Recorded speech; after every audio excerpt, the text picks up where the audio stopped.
ಸ್ನೇಹಿತರೆ ನಮಸ್ಕಾರ. ಜಪಾನ್ನಲ್ಲೀಗ ಒಂದು ಗಂಭೀರವಾದಂತಹ ಚರ್ಚೆ ನಡೀತಾ ಇದೆ. ಎಲ್ಲಿ ನೋಡಿದ್ರು ಈ ವಿಷಯದ ಬಗ್ಗೆ ಮಾತುಕತೆ ನಡೀತಾ ಇದೆ. ಜನರು ಭಯಭೀತಗೊಂಡಿದ್ದಾರೆ. ಇದಕ್ಕೆಲ್ಲ ಕಾರಣ ಜಪಾನ್ನ ಖ್ಯಾತ ಲೇಖಕಿಯಾದಂತಹ ರಿಯೋ ಟಾತ್ಸುಕಿ ಅನ್ನುವರು ತನ್ನ ಪುಸ್ತಕವಾದಂತಹ ದ ಫ್ಯೂಚರ್ ಐ ಸಾ ಇದರಲ್ಲಿ ಬರೆದಂತಹ ಒಂದು ಭವಿಷ್ಯವಾಣಿ ಬಗ್ಗೆ. ಜುಲೈ 5, 2025 ಜಪಾನ್ನಲ್ಲಿ ನಡೆಯಲಿರುವಂತಹ ದುರಂತದ ಬಗ್ಗೆ ಮಾತನಾಡೋದಕ್ಕೆ ಮೊದಲು ಈ ರಿಯೋ ಟಾತ್ಸುಕಿ ಯಾರು, ಯಾಕೆ ಇವರಿಷ್ಟು ಫೇಮಸ್ ಅನ್ನೋದನ್ನ ನೋಡ್ಕೊಂಡು ಬರೋಣ ಬನ್ನಿ. ಈ ರಿಯೋ ಟಾತ್ಸುಕಿ ಅನ್ನೋರು ಜಪಾನ್ನ ಖ್ಯಾತ ಲೇಖಕಿ. ಆದರೆ ಇವರು ಪ್ರಸಿದ್ಧಿಯನ್ನು ಪಡೆದುಕೊಂಡಿರೋದು ಮಾತ್ರ 1999 ಇವರು ಬರೆದಂತಹ ದ ಫ್ಯೂಚರ್ ಐ ಸಾ ಎಂಬ ಪುಸ್ತಕದ ಮೂಲಕ. ಯಾಕೆಂದ್ರೆ ಈ ಪುಸ್ತಕದಲ್ಲಿ ಅವರು ಭವಿಷ್ಯದಲ್ಲಿ ಆಗಬಹುದಾದಂತಹ ಕೆಲವು ಘಟನೆಗಳ ಬಗ್ಗೆ ಮೊದಲೇ ತಿಳಿಸಿದ್ರು. ಇವರು ಹೇಳಿರುವಂತಹ ಅನೇಕ ಭವಿಷ್ಯವಾಣಿಗಳು ನಿಜವಾಗಿದೆ. ಹಾಗಾದರೆ ಇವರು ಹೇಳಿರುವಂತಹ ಭವಿಷ್ಯವಾಣಿಗಳು ಯಾವುದೆಲ್ಲ ಬನ್ನಿ ತಿಳ್ಕೊಳ್ಳೋಣ. ಮೊದಲನೆಯದಾಗಿ ಜಪಾನ್ನ ಟೊಹೋಕೋದಲ್ಲಿ ನಡೆದಂತಹ ಭೂಕಂಪ.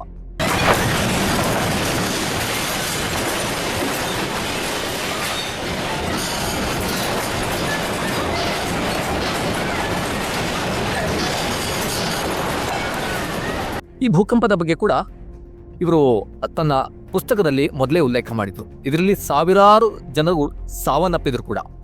ಇನ್ನು ಎರಡನೇದಾಗಿ ನೋಡೋದಿದ್ರೆ ಗಣ್ಯ ವ್ಯಕ್ತಿಗಳ ಸಾವು. ಖ್ಯಾತ ಗಾಯಕಿ ಫ್ರೆಡ್ಡಿ ಮರ್ಕ್ಯುರಿ ಅವರ ಸಾವು, ಅದೇ ರೀತಿಯಾಗಿ ಬ್ರಿಟನ್ನ ರಾಜಕುಮಾರಿ ಡಯಾನಾ ಅವರ ಸಾವು. ಈ ಸಾವಿನ ಬಗ್ಗೆ ಕೂಡ ಅವರು ತನ್ನ ಲೇಖನದಲ್ಲಿ, ಅವರ ಪುಸ್ತಕದಲ್ಲಿ ಮೊದಲೇ ಉಲ್ಲೇಖ ಕೂಡ ಮಾಡಿದರು.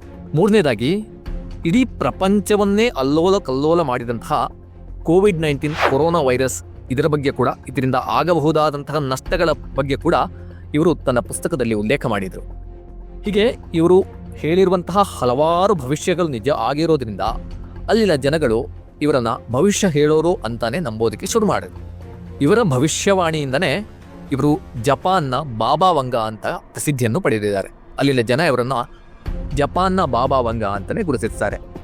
ಇವರು ಹೇಳಿರುವಂತಹ ಎಷ್ಟೋ ವಿಷಯಗಳು ನಿಜ ಆಗಿರೋದ್ರಿಂದ ಇವರಿಗೆ ಒಂದು ದೊಡ್ಡ ಫ್ಯಾನ್ ಬೇಸೇ ಇದೆ. ಅಲ್ಲದೆ ಇವರು ಏನೇ ಹೇಳಿದ್ರು ಕೂಡ ಜನ ನಂಬೋದಕ್ಕೆ ಶುರು ಮಾಡಿದ್ದಾರೆ. ಇನ್ನು ಜುಲೈ 5, 2025 ಭವಿಷ್ಯದ ಕಥೆ ಏನು ಅನ್ನೋದನ್ನ ನೋಡೋದಾದ್ರೆ, 1999 ಬರೆದ ಪುಸ್ತಕದ 2021 ಹೊಸ ಎಡಿಷನ್ನಲ್ಲಿ ಇವರು ಬರೆದಂತಹ ಭವಿಷ್ಯವಾಣಿ ಈಗ ಬೆಳಕಿಗೆ ಬಂದಿದೆ. ಅದೇನೆಂದರೆ, ಜುಲೈ 5, 2025 ಜಪಾನ್ನಲ್ಲಿ ಒಂದು ದೊಡ್ಡ ದುರಂತ ನಡೆಯಲಿದೆ ಅಂತ. ದುರಂತ ಅಂದರೆ ಇದು ಸುನಾಮಿ ಇರ್ಬೋದು, ಅಥವಾ ಭೂಕಂಪ ಇರಬಹುದು, ಅಥವಾ ಪ್ರಳಯನೇ ಇರಬಹುದು. ದೊಡ್ಡ ದೊಡ್ಡ ನಗರಗಳು ಕೂಡ ಮುಳುಗಿ ಹೋಗಬಹುದು ಎನ್ನುವಂತಹ ತರಹದ ಕಥೆಗಳು ಕೂಡ ಕೇಳಿ ಬರ್ತಾರೆ.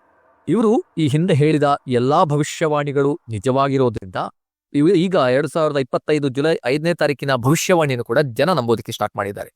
ಇದರಿಂದನೇ ಜಪಾನ್ನಲ್ಲಿ ಇದೀಗ ಭಯದ ವಾತಾವರಣ ಸೃಷ್ಟಿಯಾಗಿದೆ. ಇದಕ್ಕೆ ಪುಷ್ಟಿ ನೀಡುವಂತೆ ಬಹುತೇಕ ಜನರು ತಮ್ಮ ಟ್ರಾವೆಲ್ ಏನಿದೆ ಜಪಾನಿಗೆ ಅದನ್ನ ಕ್ಯಾನ್ಸಲ್ ಮಾಡಿದ್ದಾರೆ. ಪ್ರವಾಸಿಗರಾಗಿರ್ಬೋದು, ಅಥವಾ ಯಾರು ಬಿಸ್ನೆಸ್ ಟ್ರಿಪ್ಪಿಗೆ ತಮ್ಮ ಜಪಾನ್ ಪ್ರವಾಸವನ್ನು ಕೈಗೊಂಡಿದ್ರು ಅವರೆಲ್ಲ ಜಪಾನಿಂದ ವಾಪಸ್ ಕೂಡ ಬರ್ತಾ ಇದ್ದಾರೆ. ಇದು ನಡೆಯುತ್ತಾ ಅಥವಾ ಇಲ್ವಾ? ನಡೆದ್ರೆ ಇದು ಜುಲೈ 5 ನಡೆಯುತ್ತಾ, ಅಥವಾ 10 ಅಥವಾ ಬೇರೆ ದಿನಾಂಕಗಳಲ್ಲಿ ನಡೆಯುತ್ತಾ? ಇದಕ್ಕೆ ಒಂದೇ ಉತ್ತರ, ನಾವೆಲ್ಲ ಕಾದು ನೋಡ್ಬೇಕಷ್ಟೇ. ಇದ್ರ ಬಗ್ಗೆ ನಿಮಗೆ ಅನಿಸಿಕೆಗಳನ್ನ ಕಾಮೆಂಟ್ ಮಾಡಿ. ಇಂತಹ ಮತ್ತಷ್ಟು ಇಂಟ್ರೆಸ್ಟಿಂಗ್ ವಿಚಾರಗಳನ್ನ ನಿಮ್ಮ ಮುಂದೆ ಹೊತ್ತು ತರ್ತೀವಿ. ನಮ್ಮ ಚಾನಲ್ನ ಲೈಕ್ ಮಾಡಿ, ಶೇರ್ ಮಾಡಿ, ಸಬ್ಸ್ಕ್ರೈಬ್ ಮಾಡಿ.